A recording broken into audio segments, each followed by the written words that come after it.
মানুষ সামাজিক জীব, আমরা একসাথেই থাকতে চাই, এটাই আমাদের স্বভাব। কিন্তু এই মেলামেশাই যদি পাপের কারণ হয়ে দাঁড়ায় তাহলে চলুন এই ব্যাপারটা একটু গভীরে গিয়ে দেখা যাক। এর জন্য আমাদের ফিরে যেতে হবে ইসলামের স্বর্ণযুগে। চলুন শুনি মহান তাবেঈ সুফিয়ান আস-সাউরি রাহিমাহুল্লাহ কি বলেছিলেন। তিনি বলেন, আগে মানুষ একে অপরের সাথে দেখা করে উপকৃত হতো, কিন্তু এখন সেই কল্যাণ নেই। এখন মানুষ থেকে দূরে থাকাতেই মুক্তি। ভাবা যায় এই কথাটা প্রায় ১৩০০ বছর আগের। তার সময়টা ছিল জ্ঞানী গুণীদের যুগ, আর আমাদেরটা ফিতনার যুগ। চিন্তা করুন, তখন পৃথিবীতে ছিলেন ইমাম মালিকের মতো ইসলামিক স্কলাররা। সেই সময়ে যদি তিনি এত ভয় পান, তাহলে আমাদের এই সময়টা দেখলে কী বলতেন? আচ্ছা, এখনকার সময়ের মেলামেশাগুলো ঠিক কেমন? গীবত, অহংকার আর অহেতুক তর্ক, এসব ছাড়া যেন আজকাল আড্ডাই জমে না। কিন্তু তার মানে এই না যে আমরা একেবারে একা হয়ে যাব।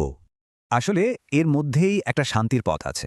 এমন মানুষের সাথে মিশুন যারা আল্লাহকে স্মরণ করায় আর একাকিত্বকে ইবাদতের জন্য কাজে লাগান। এই পদ্ধতিটাই কিন্তু ঈমান বাঁচানোর জন্য একটা ঢালের মতো কাজ করে। এটা আমাদের এক ধরনের নিরাপদ একাকিত্ব দেয়। মনে রাখবেন, যে মেলামেশা জান্নাত থেকে দূরে নেয় তার চেয়ে ঈমান রক্ষাকারী একাকিত্বই উত্তম। শান্তি